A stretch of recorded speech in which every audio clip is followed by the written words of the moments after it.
The dog refused to eat, sleep, or even blink, unless the squirrel was close enough for him to hear it breathe. To everyone else, it was madness. To him, it was duty. In that moment, something ancient stirred in his chest, not instinct, not training, but something more primal, the silent promise to protect. Before we begin this unforgettable story, would you mind sharing where you're from in the comments, and if stories of love, loyalty, and second chances move you? Please give this video a like and consider subscribing. The air in Whispering Creek, Wyoming, carried a crisp chill, even though the sun had long since risen over the pine-crowned ridges. October was making its quiet entrance, weaving frost into the morning grasses and tugging at the last stubborn leaves that clung to the aspen trees. The Whispering Creek Wildlife Rehabilitation Center, nestled just outside the town's southern edge, looked almost like an old ranch house swallowed by the forest. Rustic wood, wide eaves, and the low hum of heaters fighting back the cold. From the distance, it felt like a sanctuary. From the inside, for some, it felt like a prison. Axel stood motionless inside his enclosure, a wide but barren pen lined with cedar wood and fencing tall enough to keep wolves out, or him in. The 6-year-old German Shepherd, once a K-9 unit with the Wyoming State Police, had the build of a seasoned soldier. His coat, though thick and deep sable, had dulled along the spine from sun exposure and age. A jagged scar curved from his right haunch toward his flank, a remnant of the day that ended his career in law enforcement, a hostage standoff that turned into gunfire. Smoke and chaos. Axel had been the last to retreat, his body shielding a child until backup arrived. He survived, barely, but the Axel who emerged from the veterinary hospital 2 months later was not the same dog. The spark of eager obedience was gone. His ears still stood tall, but his eyes had dulled into a haunted amber. Ever watching, but never engaging, his gait, despite healing bones and rebuilt muscle, remained cautious, as if every step reminded him of some unseen landmine. He did not bark, he did not growl, he simply stared, every morning, toward the tree line, the place beyond the fence where pine shadows and silence reminded him of what he'd lost. He slept only in the corner furthest from the gate. He didn't approach food until no one was watching. His caregivers called him loyal. His trainers called him brilliant. But now, he was a ghost in a dog's body.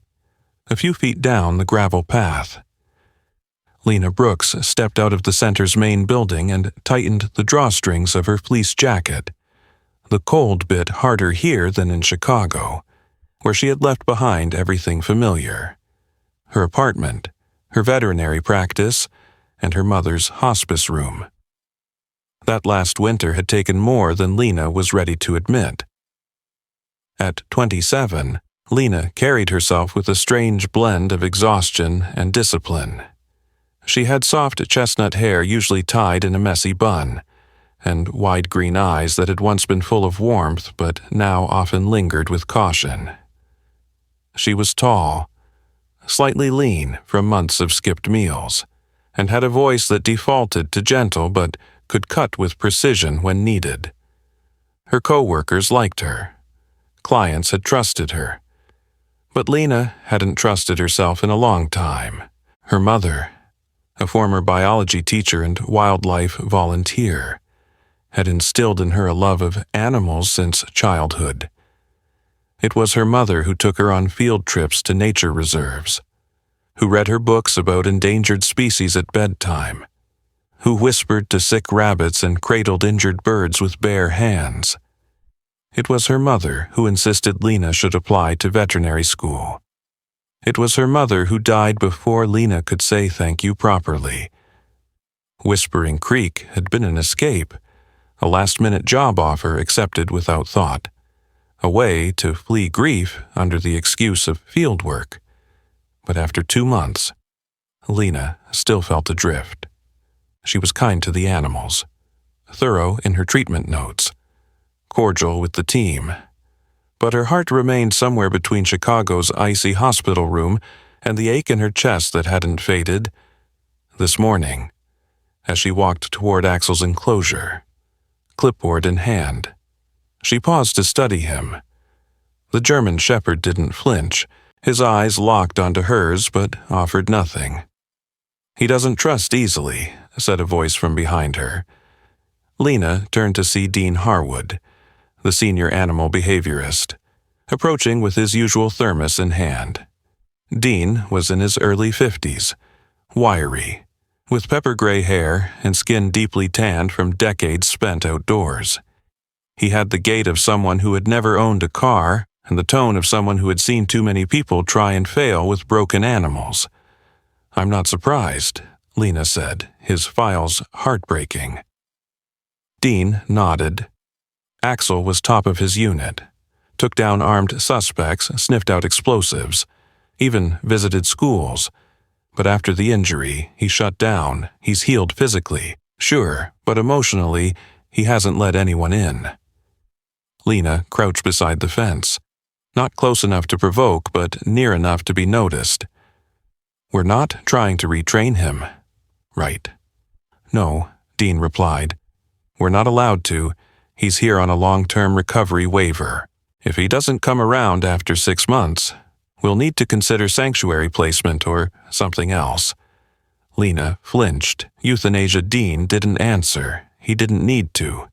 "I'm not giving up on him," Lena murmured, eyes never leaving Axel, even if he already has. The dog stood statue still, nose slightly flaring as the breeze changed. Lena didn't know why, but for a second, she thought he looked sad. Just then, a rustling from the tree line stirred a few birds into flight. Axel's ears flicked, muscles tightening as if pulled by instinct, but he didn't move toward the fence. He merely watched the woods, the shadows, the place where perhaps in his mind. His last mission never truly ended. The wind picked up that morning, sending golden needles of pine spinning through the air like brittle confetti. The air over Whispering Creek was sharp, still wet from the previous night's frost. Lena Brooks had barely slept. Her coffee, still steaming in its chipped ceramic mug, had gone cold by the time she stepped out the back door of the rehabilitation center. She didn't notice. Her eyes were fixed on the woods again, same as Axel's had been the day before. Inside the clinic building, heat hissed from the radiators, and a faint scent of antiseptic lingered beneath the faint smell of wet earth and fur. Lena rubbed her temples as she walked down the hallway toward the main intake room. Another morning of chart reviews, another dozen wounds to clean, diets to monitor, temperatures to track, routine, and yet always unpredictable. That was the strange rhythm of this place. The front door slammed open. "Hey, is anyone here? I need help," a young voice called out. Cracking with panic, Lena rushed to the foyer where a boy, maybe 10 years old, stood in soaked sneakers and a too large hoodie, cradling something small wrapped in a faded blue towel. His cheeks were red from the wind, and a strand of dark brown hair stuck to his damp forehead. "I think it's dying," he whispered, holding the bundle tighter. Lena dropped to her knees. "Let me see." The boy hesitated, then slowly peeled the towel open.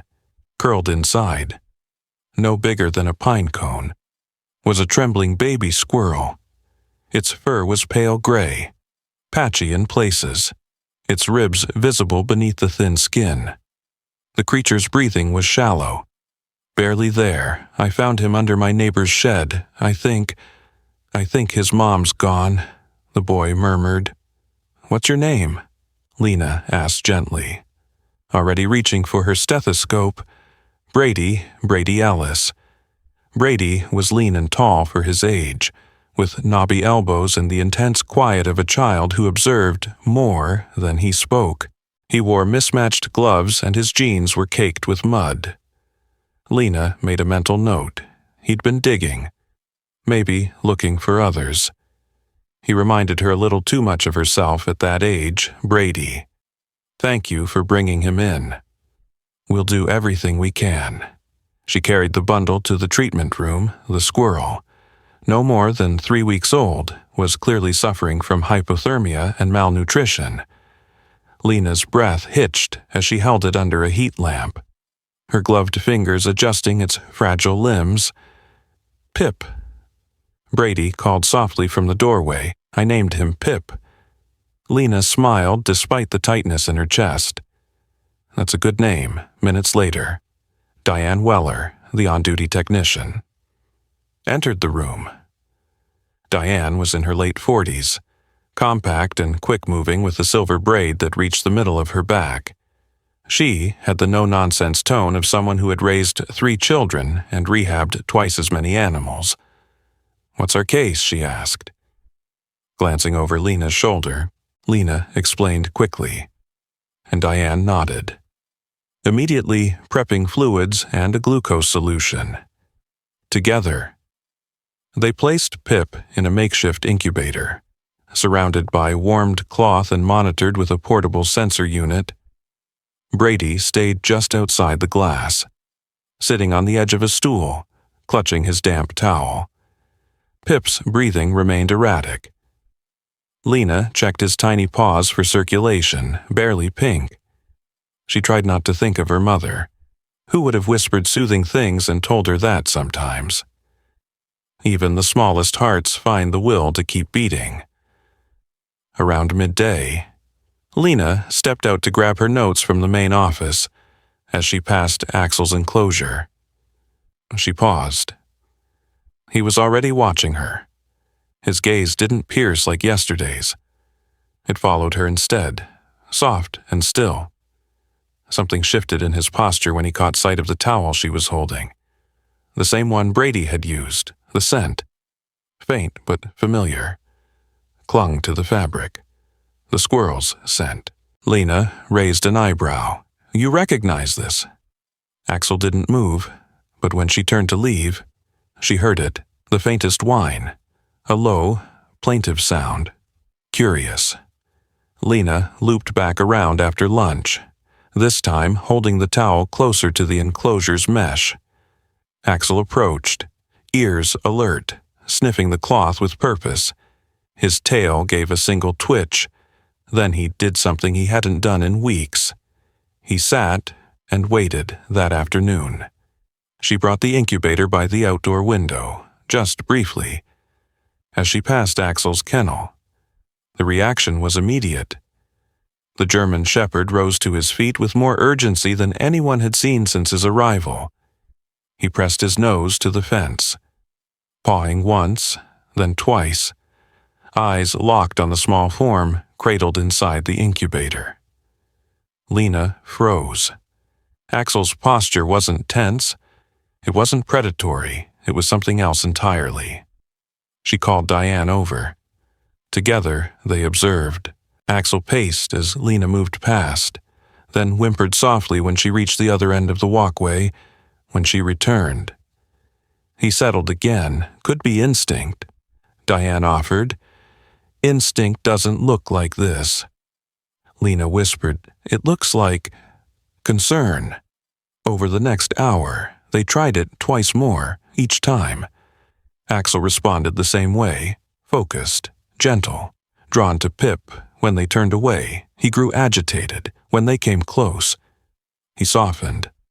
Back in the treatment room, Pip stirred slightly, his eyes, clouded with infancy, fluttered for a moment. His breathing evened minimally, but perceptibly. Lena leaned over, watching his fragile chest rise and fall. Something about Axel's reaction had stirred something inside her. Was it possible? Could trauma recognize trauma? Could one broken creature see itself in another by evening? Pip remained fragile but stable.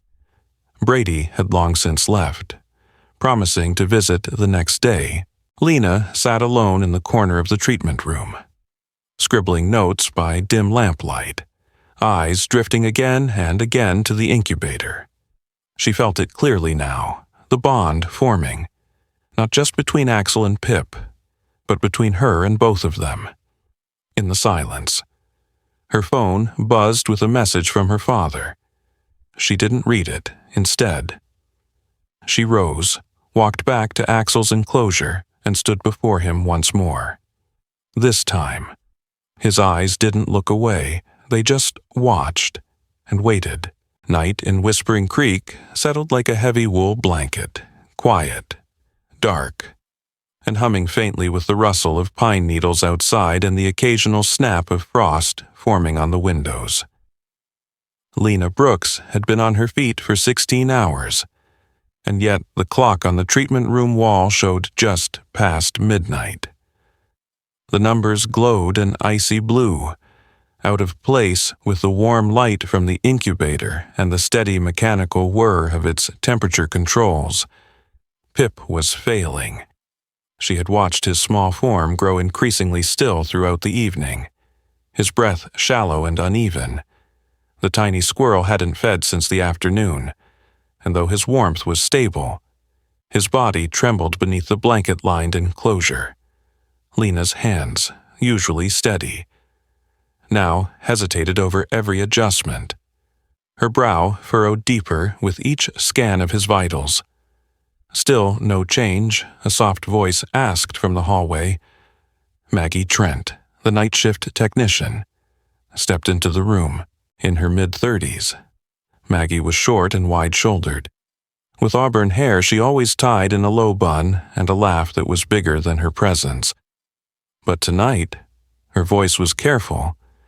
She'd seen enough end-of-life care to read the quiet in a room. "No," Lena said, "he's fading. I've tried fluids. Heat. Even adjusted oxygen delivery." Maggie walked over and looked down into the incubator. "It's hard," she murmured. "They're so small. Sometimes they just stop." Lena's jaw tightened. "I don't want him to stop." Maggie looked at her then, more closely. "You're not just saying that as a vet." Lena didn't answer right away. Her eyes were glassy, not with tears, but with something older. Grief turned to resolve. She nodded once. "I think I need to try something else. Something unorthodox." Maggie raised a brow. "What are you thinking, Axel?" Lena said simply. "Outside." The kennels were cloaked in silence, save for the soft crunch of frost underfoot as Lena and Maggie wheeled the incubator toward the edge of the covered corridor. The idea had taken root earlier in the day, when Axel's behavior around Pip had grown more and more unusual, more attentive, more insistent. Something in him responded to Pip's presence, and Lena had a suspicion it was deeper than curiosity. She didn't have science to support it, just a gut feeling. They reached Axel's enclosure. The German shepherd was awake, standing at attention as they approached, ears pricked, tail low and calm. His amber eyes were bright, alert not with alarm but with recognition. Lena crouched beside the kennel wall and parked the incubator just outside the fencing, close enough for Axel to see the bundle of blankets and tubing inside. Pip was motionless.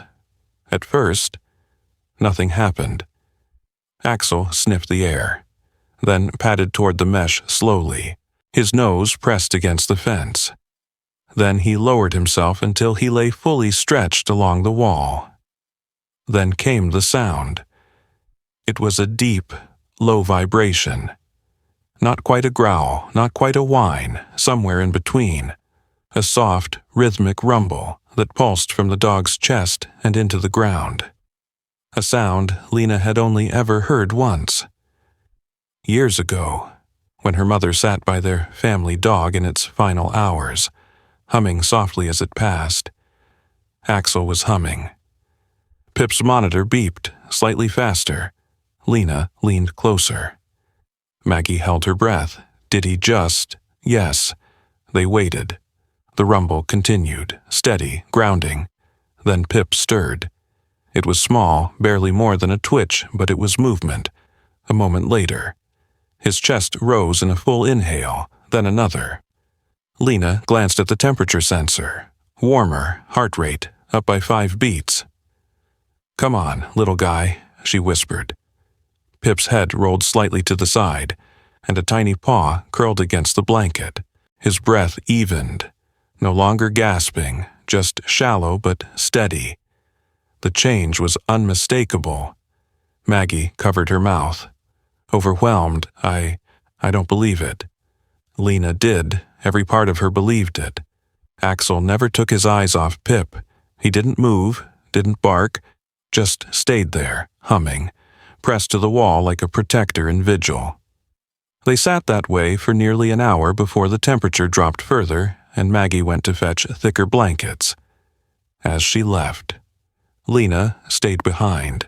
The silence between her and Axel wasn't empty. It felt full, even intimate. She looked at him, his profile proud and worn. "I don't know what you see in him," she murmured. "But thank you for seeing something." Axel didn't respond, but his hum softened.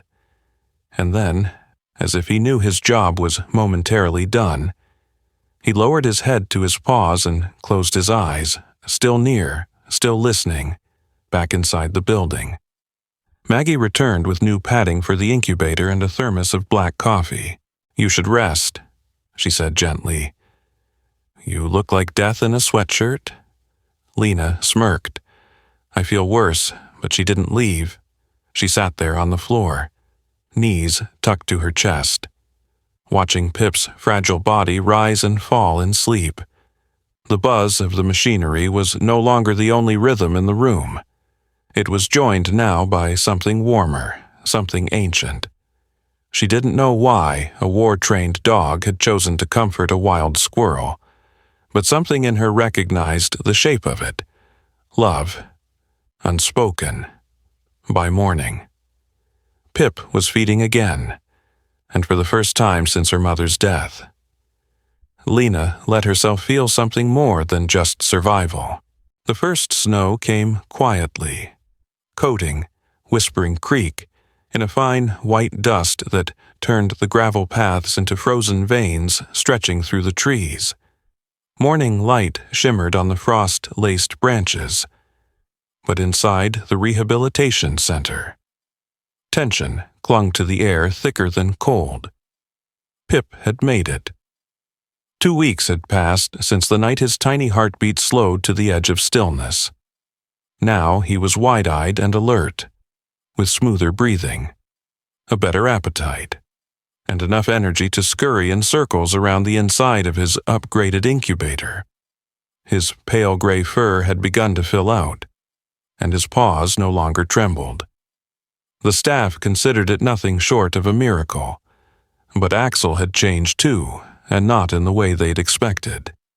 The 6-year-old German shepherd had become utterly fixated. He paced constantly when Pip was away, lay motionless but alert when the squirrel returned, and refused meals unless Pip was within his line of sight. He stopped responding to staff commands, stopped engaging in enrichment. His world had narrowed to one small, fragile creature, and that created a problem. Lena stood in the conference room with her arms folded tight across her chest, behind her. The whiteboard displayed the morning schedule, only partially filled.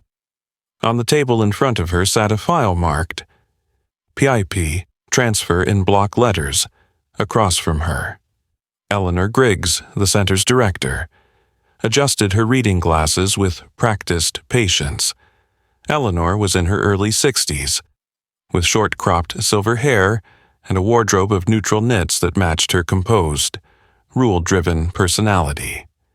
Years in wildlife law enforcement before she founded Whispering Creek had left her tough, fair, and almost entirely immune to emotional persuasion. The plan is clear. Lena, she said, tapping the file. Pip was never meant to be here long term. His health is stable now, and Jackson Wildlife Rescue has the capacity for small mammals. He'll be transferred on Thursday. He's not ready, Lena said firmly, though she felt her voice crack just slightly, emotionally, maybe not even physically. We don't know what severing this connection with Axel might do to either of them.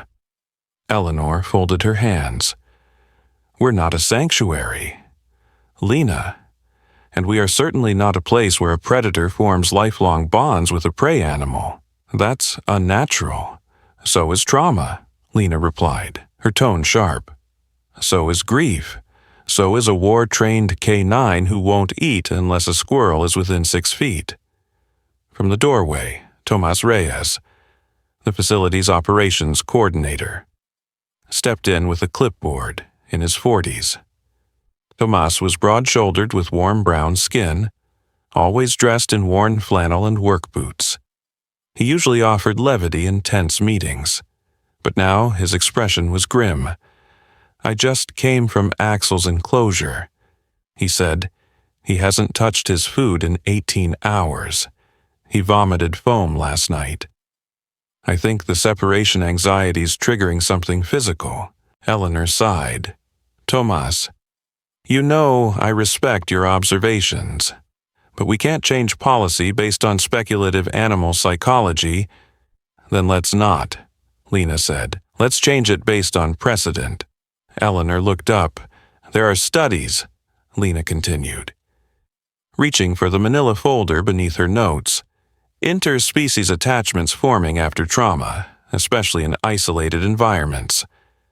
I can cite 4 published cases if Axel's behavior continues. He'll degrade to the point of medical concern. And Pip, frankly, isn't going to thrive if we ship him off in a cardboard carrier to a place where no one understands what he's been through. There was a silence, the kind that happens when data meets doubt, even if we agreed, Eleanor said slowly. What would you propose? We don't have a system to house both permanently. We don't have the licenses. And you know we can't prioritize sentimentality. I'm not suggesting we do, Lena said quietly, but I know someone who might. She pulled her phone from her coat pocket and scrolled to a name she hadn't contacted in over a year. Marcus Ellery. Marcus ran Windmere Hollow, a therapeutic animal farm 2 hours south. Nestled in the foothills near Laramie, he had once been a vet tech, then left the clinical world after his sister, a combat medic, died of suicide. He'd turned a family inheritance into a sanctuary that paired injured animals with emotionally struggling children and veterans. Their motto was simple: we don't fix what's broken, we hold what's healing. Lena had visited years ago during her internship. She still remembered the old barn he converted into a play therapy center and the blind pony who followed him around like a dog. I'll call him, she said, if he agrees to assess them both. Will you at least consider postponing the transfer? Eleanor said nothing, but Tomas gave a slow nod. We owe them that much. That evening, as the last of the sun dipped below the snow-heavy branches, Lena walked back out to Axel's enclosure. The cold had deepened, but she barely noticed. Her breath came out in short, nervous clouds. Axel was lying near the fence, his nose tucked to his paws, his eyes unfocused. He looked older somehow, worn thinner by worry. She knelt down beside the mesh, her voice low. Hey, buddy, I'm working on something. Okay, I'm not going to let them take him without a fight. Axel lifted his head. His ears didn't perk, but his gaze found hers. Then it drifted, slowly, toward the treatment wing where Pip's incubator sat behind glass. Suddenly, he rose. He began to paw at the fence, not viciously, not panicked, just steadily, as if trying to clear a path. Then, from deep in his throat, a low growl escaped, swelling to a sharp bark. Lena stood in alarm, the bark repeated, louder, from inside the clinic. Pip squeaked, not out of fear, but answeringly, a tiny, wild chirp. Axel barked again. Lena stepped back, stunned.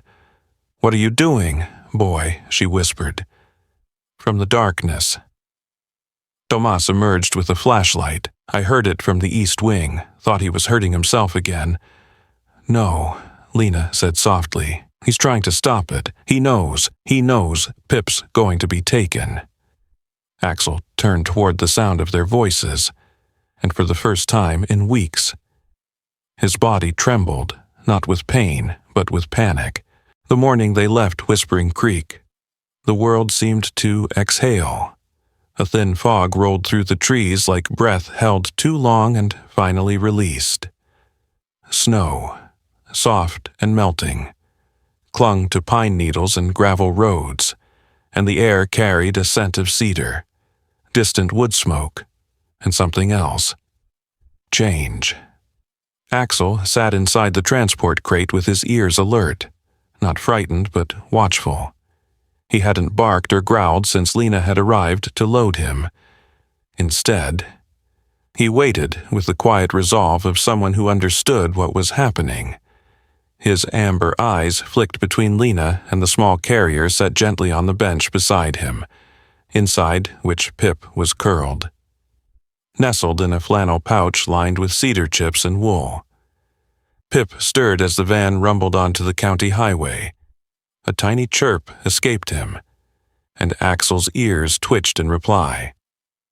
Lena sat in the passenger seat, staring out through the windshield as trees passed in a blur of brown and white. She clutched a travel mug in both hands, though the coffee inside had long gone cold. Her heart was restless, but lighter. It wasn't relief, exactly. It was something more durable, like knowing you'd finally put something broken into the right hands. Driving was Marcus Ellery, the man she hadn't seen in over 4 years. Marcus was 42, with the tall, rangy build of a former long-distance runner and a face carved by weather and fatigue. His dark blonde hair was cut short, and he wore a field jacket that had clearly been patched more than once. His voice was calm, but carried a kind of anchored warmth, as though he knew how to speak gently in a world that rarely deserved it. "You sure you're okay riding up front?" he asked without glancing away from the road. "I'm better now," Lena replied. "Not great, but better." He nodded, same. Marcus hadn't changed much, but he carried more weight in his silence now, something Lena recognized. A man who'd lived through loss and built something to keep it from swallowing him whole. The road to Windridge curved through lower valleys, past frozen ponds and empty fields. When they reached the farm gates, the landscape opened into a sprawl of snow-dusted meadows, red barns, and forested paddocks.